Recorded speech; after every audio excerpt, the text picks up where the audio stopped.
AITA for not helping my sister after she took my college money for her wedding. Hey everyone, so I need to know if I'm the jerk here. I 28M have a sister, Amy 3-F, who's always been the favorite in the family. Growing up, she got everything she wanted and I was mostly ignored. But I did well in school and got a scholarship to a good college. When I was 18, I was all set to go to college. But then Amy got engaged and decided she needed this super fancy, crazy expensive wedding. My parents, who always spoil her, took my college money to pay for her wedding. They told me I could just get loans for school, but Amy's wedding was a once-in-a-lifetime thing. I was really upset, but there was nothing I could do. Amy had her big, over-the-top wedding with a fancy place, a designer dress, and tons of guests. It cost a ton of money.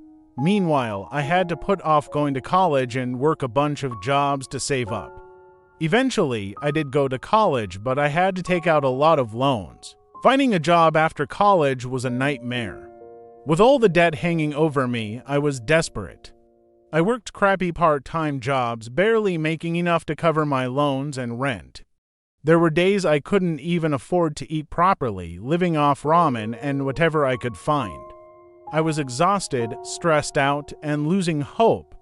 But I kept pushing, determined to make something of myself despite everything. 10 years later, Amy's marriage was over. She and her husband got divorced after 3 years because she spent all his money and also cheated on him. She drained his savings, just like she did with my college fund.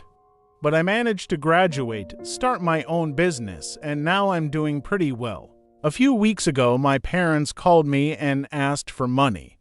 Amy wants to start a business but has no money or credit. They wanted me to lend her some cash to get started. I was so mad. After all I went through because of her, they had the nerve to ask for my money to help her out. I told them no way. I said Amy had her chance and blew it, and I'm not giving up my hard-earned money for her again. My parents called me selfish and said families should help each other. They tried to make me feel bad by saying Amy was struggling and needed support. I still said no. Now, my parents and some other family members are saying I'm a jerk for not helping Amy. They think I'm holding a grudge and should let it go. But I feel like it's just the same old thing again, and I'm tired of being the one who always loses out. So, Reddit, AITA for not helping my sister after she took my college money for her wedding. Hey everyone, it's been a whirlwind since I posted my original story. First off, I want to say a huge thank you to everyone who commented and messaged me with support and advice. It really helped me see things more clearly. I have a lot to update you on, so here goes. Update 1. After reading through all the comments, I decided to take a firm stand. I reached out to my parents and Amy to explain my decision one more time. I wanted to make sure they understood that my refusal wasn't out of spite, but because of the principle and the consequences of their past actions. I wrote a long email detailing everything, from the sacrifices I had to make because of Amy's wedding to the struggles I faced trying to build my life from scratch. My parents' initial reaction was more of the same, guilt-tripping and emotional blackmail. They kept insisting that families should help each other no matter what, but this time I didn't budge. I told them I needed to focus on my own future and that Amy needed to learn to stand on her own defeat. Amy, on the other hand, had a different reaction. She called me, crying and apologizing for everything. She admitted that she had been selfish and reckless and that she regretted how things had turned out. She said she was desperate and didn't know where else to turn. I could hear the genuine remorse in her voice, and for a moment I felt a pang of sympathy. But I reminded myself that she needed to learn from her mistakes. I told her that while I appreciated her apology, I couldn't bail her out. I suggested she look into getting a job, even if it was something small to start with, and work her way up. I also mentioned that she could consider financial counseling to help manage her debts and plan her next steps. A few days later, I got a call from my uncle. He had heard about the situation from my parents and wanted to offer his perspective. He told me that while he understood my anger, he thought it was important to try and rebuild family relationships. He suggested a family meeting where we could all sit down and talk things out. I was hesitant but agreed to give it a try. The family meeting was tense, to say the least. My parents were defensive, Amy was visibly upset, and I was trying to keep my cool. I reiterated my stance and explained the impact their actions had on my life. To my surprise, my uncle backed me up, pointing out that Amy needed to face the consequences of her action. He also said that it was unfair to expect me to fix everything after they had made such poor decisions. In the end, we reached a sort of truce. My parents finally acknowledged that they had been unfair to me, though it was clear they still hoped I would change my mind. Amy agreed to look for a job and seek financial counseling, and I promised to support her emotionally as she worked to turn her life around, but not financially. A week later, Amy called me with some good news. She had found a part-time job at a local store and was looking into online courses to improve her skills. She sounded more determined than I had ever heard her before. I felt a glimmer of hope that maybe, just maybe, she could turn things around. As for me, I've decided to focus on my business and personal growth. This whole situation has made me realize how important it is to set boundaries and stand up for myself. I've started seeing a therapist to help me process everything and ensure I don't carry this resentment with me forever. To everyone who supported me, thank you. Your advice and encouragement have been invaluable. I'll keep you updated if there are any more significant developments. Update 2. It's been a few months since my last update, and a lot has happened. Amy has been making strides in turning her life around. She completed a few online courses and got promoted to a full-time position at the store where she works. She's been more responsible with her money and even started paying off some of her debts. It's been a slow process, but she's getting there. Our family dynamics are still complicated, though. My parents are still trying to pressure me into helping Amy financially.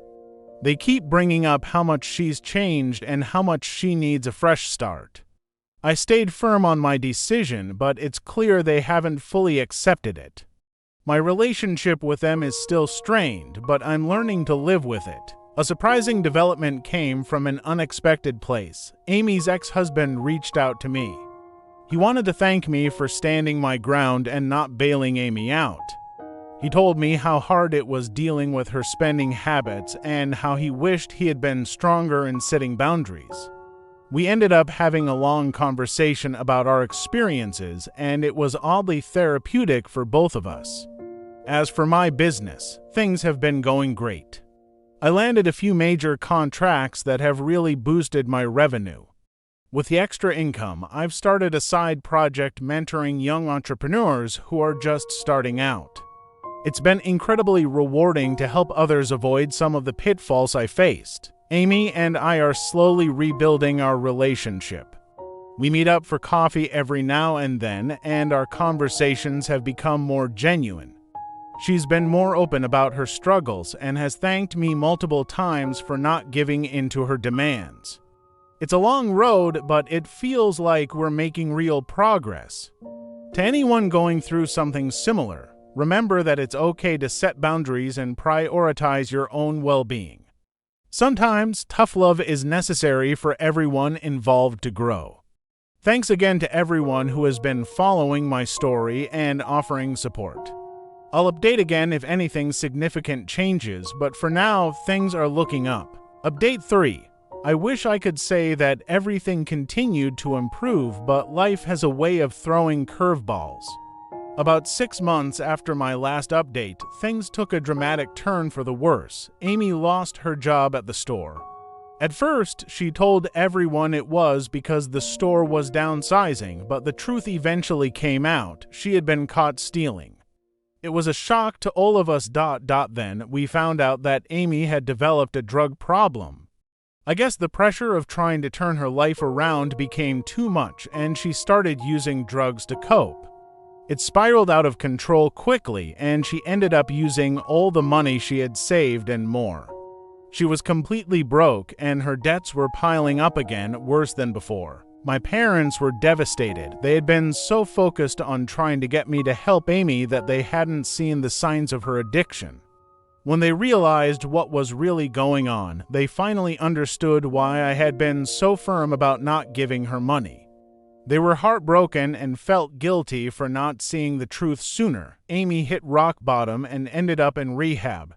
It was a tough decision, but it was the only way she could get clean and try to rebuild her life again. This time, my parents had to face the harsh reality of her situation without looking to me for a bailout. During this period, my parents apologized to me.